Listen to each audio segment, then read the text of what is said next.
यीशु मसीह के बरकत और जलाली नाम में 5 तारीख और कराची पाकिस्तान की जानब से हमारे यूट्यूब पे तमाम पैगाम देखने वालों को, सुनने वालों को, शेयर करने वालों को बहुत बहुत सलाम कबूल हो। और हमारी दुआ है कि खुदावंद आपको बरकत दे और बड़ी कसरत से आपको अपने जलाल के लिए और अपनी बादशाही की तरक्की के लिए इस्तेमाल करें। आपका बहुत बहुत शुक्रिया कि आप पैगाम को सुनते हैं और आप दूसरों के साथ शेयर करते हैं, और यही हमारी ज़िम्मेदारी है और यही खुदावंद के अरशाद अज़ीम जो यीशु मसीह ने हमें दिया है उसकी फरमाबरदारी है। वेल डन, बहुत अच्छा आप काम कर रहे हैं। Keep it up for the glory of God. आज हम आपके लिए एक नया पैगाम पेश कर रहे हैं जिसका अनुमान है ज़िम्मेदारी का एहसास और खुदा का मिशन। और आज के हवाले को पढ़ने के लिए हमारे साथ कराची पाकिस्तान के यूथ पास्टर जनाब नकीब शराज तारिक साहब मौजूद हैं और वो हमारे लिए खुदा का कलाम पढ़ेंगे। ये अमाल की किताब उसका 16 बाब उसकी 30 आयत से लेकर 34 आयत तक लिया गया है। आए खुदावंद की आवाज़ को बड़े गौर से सुने। और उन्हें बाहर लाकर कहा, ए साहबो, मैं क्या करूं कि नजात पाऊं? उन्होंने कहा, खुदावंद यीशु पर ईमान ला तो तू और तेरा घराना नजात पाएगा। और उन्होंने उसको और उसके सब घर वालों को खुदावंद का कलाम सुनाया। और उसने रात को उसी घड़ी उन्हें ले जाकर उनके जख्म धोए और उसी वक्त अपने सब लोगों समेत बपतिस्मा लिया और उन्हें ऊपर घर में ले जाकर दस्तरखान बचाया और अपने सारे घराने समेत खुदा पर ईमान लाकर बड़ी खुशी की। आमीन। पाक कलाम का पढ़ा और सुना जाना हम सब के लिए बाइस बरकत हो।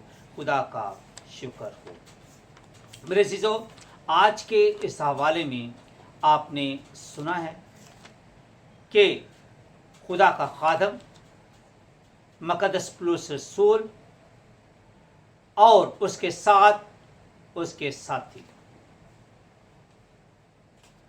कलाम सुनाने की वजह से, खुदा का काम करने की वजह से, लोगों को यीशु मसीह के मतलब बताने के बारे में, खुदा की खिदमत करने से और इस बशारती खिदमत को जारी रखने के लिए जब उन्होंने मुसम्मम इरादे से, पक्के इरादे से आगे बढ़ने की कोशिश की है और लोगों को खुदावंद का कलाम सुनाया गया है, हालांकि उन्होंने कोई गलती नहीं की, तो फिर भी उनको कोड़े लगवाए गए हैं, सरेआम बेइज्जत किया गया है और बगैर किसी गुनाह के, बगैर किसी जुर्म के उनको जेल में डाल दिया गया है और वहाँ पे उनके पाँव जो है वो कांट में ठोक दिए गए हैं और उनको एक ऐसी जगह पे रखा गया है जो नहायत ही तकलीफ दे और अजियतनाक है। और वहाँ पर उन्होंने वो किया है जो उनको करने की ज़रूरत है। तो वहाँ पे वो इस खुशी को सेलिब्रेट करते हैं कि हम यीशु मसीह के दुखों में शरीक हुए हैं। हम कलाम सुनाने की वजह से जो है वो दुख उठा रहे हैं और खुदा के जलाल का और रूह, खुदा की रूह का ताज जो है वो हम पर मौजूद है। और जब वो प्रस्तुत कर रहे हैं, जब वो रूह और सच्चाई से खुदावंद की बंदगी कर रहे हैं, तो इसी दौरानिए में मोज़ा होता है। और मोज़ा क्या होता है कि जेल के दरवाजे जो हैं वो खुल जाते हैं।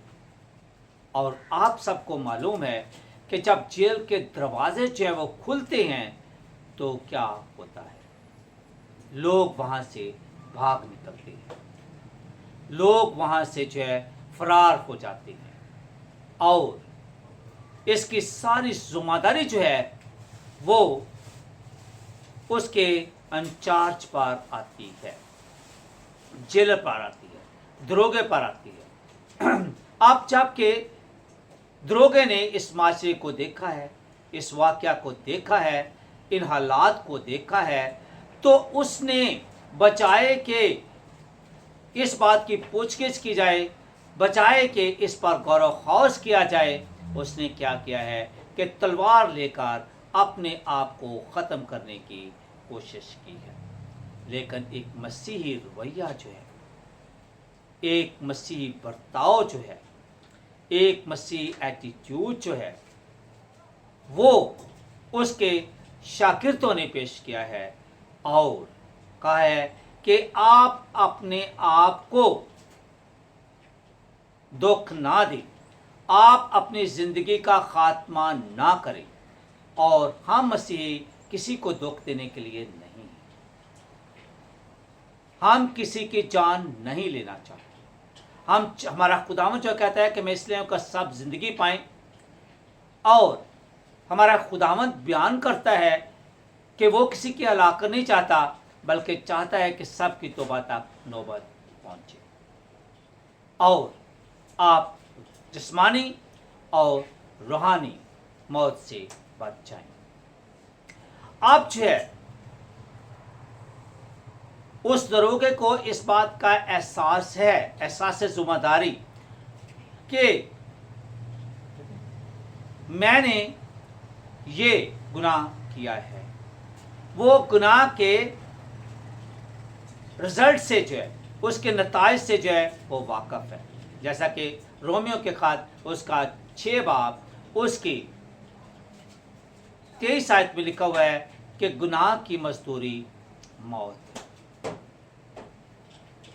मगर खुशी की बात और खुशखबरी ये है कि गुनाहों की माफ़ी और हमेशा की ज़िंदगी का तोहफा हमारे खुदावंद यीशु मसीह के वसीला से। अब ज़रा इस बात को सोचें कि हो सकता है कि आपने ये पैगाम बहुत दफ़ा पहले सुना हो, बहुत दफ़ा आपने इस पैगाम को जो है पढ़ा हो, लेकिन बाज़ का ऐसा होता है कि हम दुनियावी कामों में खो जाते हैं, हमारी त्वचा अपने मरकज़ से हट जाती है और हम जो है उसको बड़ा लाइटली लेते हैं। खुदावंद का कलाम बार बार हमें रिमाइंडर देता है, क्या थके मांदो और बोझ से दबे लोगों, मेरे पास हो, मैं तुमको आराम दूंगा। खुदावंद का कलाम हमें इस बात से आगाह करता है कि तुम्हारी कमरें बंदी नहीं और तुम्हारे चिराग जलते रहे, यानी आप रूहानी तौर पर बेदार हैं। आप देखें कि अभी आपके पास खुदावंद का कलाम है, लेकिन नमाज की किताब उसका 8 बाब उसकी अगर आप जो है 8 से लेकर 11 तक पढ़े तो वे लिखा हुआ है कि खुदावंद के कलाम का काल पड़ेगा। ये काल ना रोटी का और ना पानी का होगा, बल्कि ये खुदावंद के कलाम का कहत होगा। लोग खुदावंद के कलाम को ढूंढेंगे मगर नहीं पाएंगे। और वास की किताब 3 बाब में लिखा हो कि हर एक चीज़ का एक वक़्त है। पैदा होने का एक वक्त है और मरने का एक वक्त है, बोने का एक वक्त है और काटने का एक वक्त है। तो ये खुदावंद ने जो हमें वक्त दिया है, दूसरा पत्र उसका 3 बाब में लिखा है कि खुदावंद के नज़दीक 1 बरस 1000 बरस के बराबर है। एक दिन जो है वो 1000 बरस के बराबर है। एक दिन जो है वो 1000 बरस के बराबर है, जो 1000 साल के बराबर है। और 1000 साल जो है वो एक दिन के बराबर है। इसका मतलब है कि खुदावंद के नज़दीक जो है वो वक़्त को आगे पीछे करना जो है बड़ा आसान है। तो इमेजिन करें कि हमारी ज़िंदगी कितनी है। ज़बूर में इस कहता है कि 70 बरस 80 बरस और आखिर को हम जो है वो दोबारा वापस खाक में जाने वाले हैं। अगर आप मसीही हैं लेकिन आज तक आपने तौबा नहीं की, तो तौबा का दरवाज़ा जो है वो खुला हुआ है। ये रोज़ों के अय्याम जो हैं इस बात की हमें तरगीब देते हैं, एहसास में दिलाते हैं कि खुदावंद के पास आने की ज़रूरत है। क्योंकि अगर मेरे लोग जो मेरे नाम से कहलाते हैं वो क्या करें कि तौबा करें, अपनी बुरी रवैश से बाज आए, अपने आप को आजिज़ और इंकसार बनाए, दुआ करें और ईमान के बानी और कामल करने वाले यीशु को तकते रहें। मेरे चीज़ों, आज के इस हवाले में खुदावंद के पास आने का एहसास जो है महसूस होता है। अगर हम मसीही हैं लेकिन अगर हम खुदा की बादशाही में दाखिल नहीं हो सकते, अगर हम खुदा के साथ बादशाही नहीं कर सकते, तो फिर हमारे मसीही होने का क्या फ़ायदा है। मैं आपको इस बात का एहसास दिलाना चाहता हूं कि आप जो है वो नूह के ज़माने की तरह ना करें कि लोग कह रहे हैं कि तौबा करें और आप तौबा ना करें। ज़िम्मेदारी का एहसास, एक ज़िम्मेदार जो है खुदा के शहर के सिटीजन जो है वो बने। क्योंकि हमारा वतन ये नहीं है हम यहाँ से जो है कूच करके अपने अब्दी मकान में दाखिल होने वाले हैं, और यीशु मसीह ने हमारे लिए मकान जो है वो तैयार किए। अब तौबा का जो है दरवाज़ा खुला हुआ। अगर आप हिजकील की किताब उसका 3 बाब उसकी 17 आयत से लेकर 21 आयत तक पढ़ें तो वहाँ पे लिखा हुआ है कि मैंने तुझे अपने लोगों का, अपनी कलीसिया का, अपने उन लोगों का जिनको मैंने अपने खून से खरीदा हुआ है, उनका ज़िम्मेदार ठहराया है।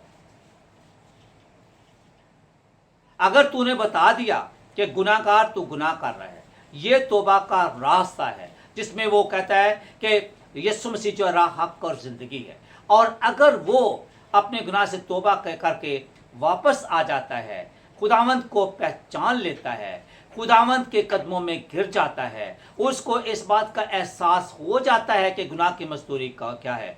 खुदा जो है जब हमसे प्यार करता है, हमारी खातिर जान देता है, तो वो इस बात का हमसे तोका करता है कि हम तौबा करके उसके पास आ जाए। तो क्या हम गैर ज़िम्मेदार हैं या हम ज़िम्मेदार जो है मसीही हैं? अगर हम ज़िम्मेदार हैं तो ये एहसास ज़िम्मेदारी का वक़्त है, क्योंकि खुदा अपने मिशन को पूरा कर रहा है और बोलता है उसने हमसे इतना प्यार किया कि उसने अपना इकलौता बेटा बख्श दिया ताकि जो कोई इस पर ईमान लाए हलाक ना हो बल्कि हमेशा की जिंदगी पाए। तो जब हिजकील इस बात को करता है तो उस दौर में जो है निगहबान जो है वो शहर की दीवार के ऊपर बैठता था, वहाँ पे दरवाज़ों पे होता था और उसका काम होता था कि शहर के लोगों को जो है वो हमले से आगाह किया जाए, खतरात से आगाह कर दिया जाए। अगर उसने आगाह कर दिया तो उसकी जान बच गई, लेकिन अगर जो है वो उनको नहीं बताता तो उसकी जान जो है वो जाती रहेगी। और अगर वो अपनी ज़िम्मेदारी का एहसास करके बताता है तो उसको तरक्की मिलती है और उसको जो है वो अनामात से नवाजा जाता है। अब तौबा की बात आती है, तो क्या तौबा जो है हर रोज़ होती है? नहीं। तौबा के लिए इब्रानी ज़बान का लफ्ज़ जो है वो नाहाम इस्तेमाल किया गया है, जिसका मतलब है पछतावा, गुनाह से बाज आना और गुनाह से मुड़ना, तौबा करना और अपने आप को दुख देना। अब इसके लिए इब्रानी ज़बान का लफ्ज़ मेटानोया इस्तेमाल किया गया है, जिसका मतलब है कि आप जो है वो अपनी ज़िंदगी में फ़ौजी की तरह अबाउट टर्न। अगर आप जो है गुनाह कर रहे हैं तो गुनाह से तौबा करके नेकी करना शुरू कर दें और खुदा की तरफ चलना शुरू कर दें। अगर आप शैतान की बात मान रहे हैं तो शैतान से आप राब्ता तोड़ के खुदा के साथ जो है वो चलना शुरू करें। अब जो इसके 3 पहलू हमारे सामने आते हैं, 3 पहलू जो है वो हमारे सामने आते हैं, और वो 3 पहलू कौन कौन से हैं? पहला है कि अक्ल व दानिश, यानी इंटेलेक्चुअल एलिमेंट। थोड़ा सा मैं टच आपको दे रहा हूँ ताकि थोड़ा सा थियोलॉजिकल टच है वो आपको मिल जाए। और ये क्या है? एहसास ज़िम्मेदारी है।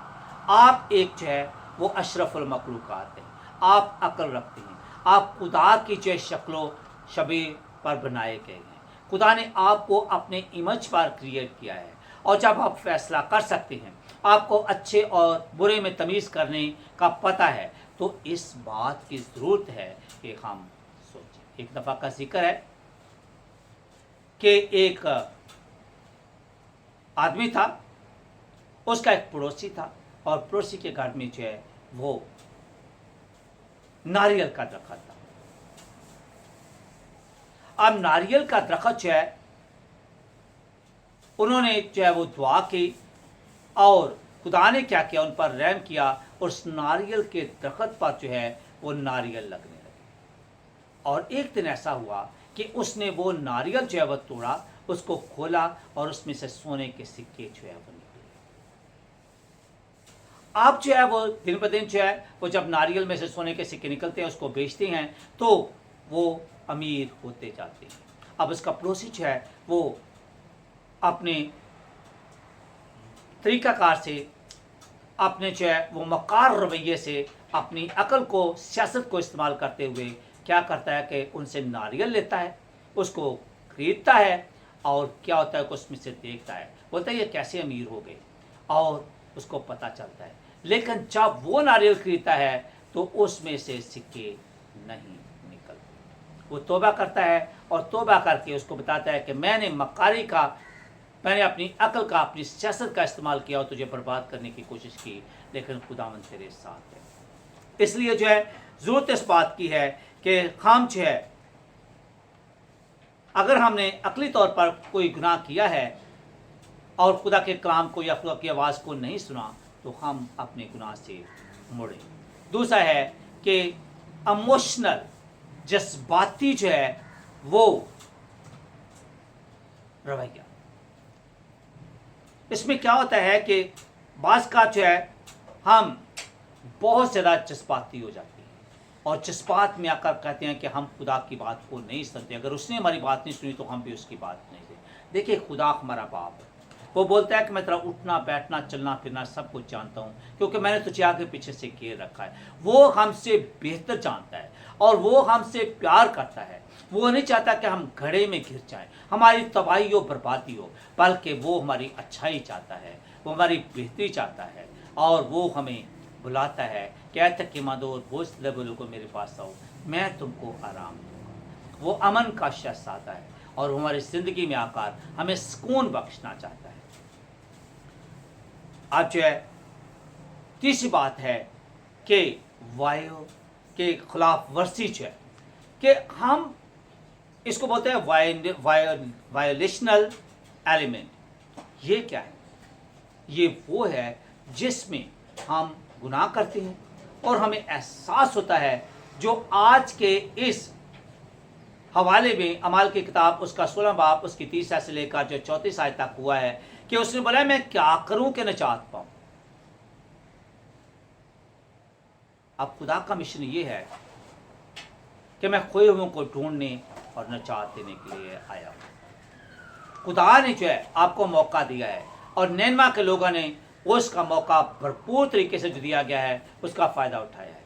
उन्होंने तौबा की है, टाट उड़ी हैं, और अपने आप को जो है वो खुदा के पास लाए, उसके कदमों में गिरे। और रोज़ों के अय्याम जो इस बात की हमें तरगीब देते हैं कि हम अपनी ज़िम्मेदारी का जो है एहसास करें कि हमारी ज़िम्मेदारी क्या है। हम मसीही हैं, और हमने नजात का पैगाम जो है सुन लिया है, हमने नजात पा ली है, और नजात का ये पैगाम दूसरों तक पहुंचना चाहिए।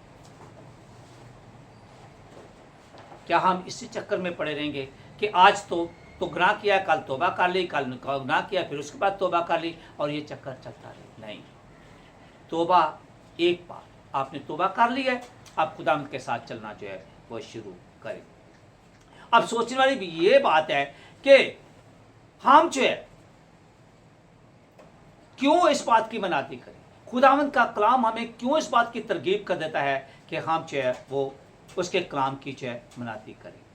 इसके मुहर्रकात हैं, और पहला मुहर्रक है कि तौबा और गुनाह की माफ़ी सिर्फ खुदा की अच्छाई से मिल सकती है।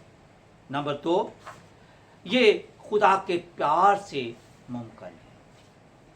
अगर हम खुदा से प्यार करते हैं और वो पाक है, तो हम भी जो है वो पाक होना चाहते हैं। तीसरी बात है इस ख्वाहिश से कि गुनाहगार नजात पा जाए। खुदा की ख्वाहिश है कि गुनाहगार नजात पा जाए। चौथा है कि अंजील की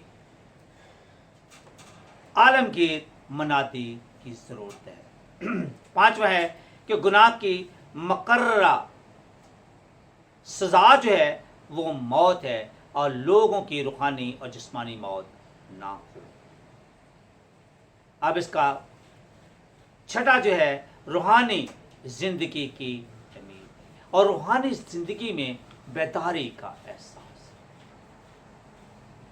और सातवां है कि खुदा की बादशाही की मेंबरशिप हासिल करने के लिए ये बहुत ज़रूरी है।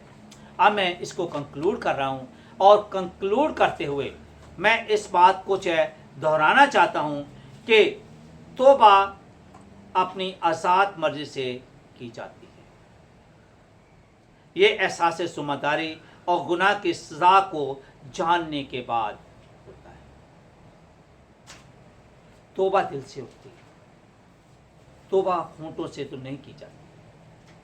आमतौर पर खुदा का कलाम जो हमें बयान करता है कि जब हमारा दिल जो है वो हमारे एक्शन को करस्पॉन्ड ना करे, उसके साथ ना मिलता हो, तो लोग देखते हैं कि हमने मुंह से तो तौबा कर लिया है लेकिन हमारा चाल चलन कोई है। लेकिन जब हम सच्चे दिल से तौबा करते हैं तो हमारी ज़िंदगी तब्दील हो जाती है। और ये एहसास ज़िम्मेदारी, ये गुनाह की सज़ा को जानने के बाद होता है कि हमारा पाक खुदा से राब्ता जो है वो टूट जाएगा, हम फल नहीं ला सकेंगे। और अगर हम फल नहीं लाएंगे तो इसकी अर्जेंसी ये है कि खुदा ने दरख्त की जड़ पे कुल्हाड़ा रखा हुआ है और जो दरख्त अच्छा फल नहीं लाता वो उसको काटता और आग में डाल देता है। मेरे जो गुनाह से तौबा कोई मजाक नहीं है। ये एहसास वक़्त। आप दुनिया पर एक निगाह करें तो जिन लोगों को बताया गया था कि आप जो है वो इस हरकत से बाज आएं, तो अगर वो बाज नहीं आते और एक मुल्क दूसरे मुल्क पर हमला कर देता है तो मुल्क में तबाही और बर्बादी के असरात नजर आते हैं। लोग मुल्क से भागते हैं और वही मुल्क जो तरक्की की राह पे गामजन है वो तरक्की से कोसों दूर चले जाता है। बहुत सारे लोग जो है मौत के घाट उतर जाते हैं। बहुत सारी ऐसी चीज़ें जो उन्होंने तरक्की के लिए बनाई होती हैं उनको मलियामेट कर दिया जाता है। और यही एहसास खुदावंद हमें दिला रहा है। और तीसरा ये खुदा से आपका राब्ता मुनक़ता कर देता है, क्योंकि खुदा पाक है और वो चाहता है कि हम भी पाक हों। लेकिन हम गुनाह से तौबा करके इस वक्त जो दरवाज़ा खुला हुआ है इसका बेहतरीन इस्तेमाल कर सकते हैं और उस दरवाजे से गुजर कर हम खुदा के अब्दी ज़िंदगी के माहौल में दाखिल हो सकते हैं। और तौबा की माफ़ी मुमकिन है, मगर गुनाह से सच्ची तौबा और गुनाहगार का यीशु मसीह को नजात दीदा कबूल करना ज़रूरी है। सिर्फ यीशु मसीह आपको नजात दे सकता है, क्योंकि वो राह हक और ज़िंदगी है। और पौलुस रसूल कहता है कि अगर तूने अपने मुंह से इकरार किया और दिल से ईमान लाया कि यीशु मसीह मेरे गुनाहों की खातिर मरा है और वो जी उठा है, तो तू नजात पा। इस रोज़ों के अय्याम में मैं आपकी मिन्नत करता हूँ, खुदा का खातम होने के नाते से मैं आपकी मिन्नत करता हूँ। हाथ जोड़कर मेरी मिन्नत है आपसे कि नजात के इस पैगाम को आप जो है इग्नोर ना करें, आप नज़रअंदाज ना करें, आप एक ज़िम्मेदारी का मुजाहरा करें और एहसास ज़िम्मेदारी को अपनाते हुए आप अपने गुनाह से तौबा करें, खुदा के पास आएं, अपनी ज़िंदगी के वारिस ठहरें और खुदा के उस मिशन को पूरा करें कि हम नजात पाएं और कसरत की ज़िंदगी को हासिल करें। क्योंकि खुदावंद उस इंसान को जो बहुत देर पहले खो गया था आज भी ढूंढ रहा है और कह रहा है कि मैं इसलिए हूँ कि खोए हुओं को ढूंढूं और नजात दूं। और खुदावंद आपके दिल के दरवाजे पर खड़ा दस्तक दे रहा है। आज ही आप अपना दरवाज़ा जो दिल का खोलें और खुदावंद यीशु मसीह को कबूल करें, वो आपका इंतज़ार करें। वे दुआ के खुदावंद आज के कलाम के वसीला से आपको बड़ी बरकत बख्शे। आमीन।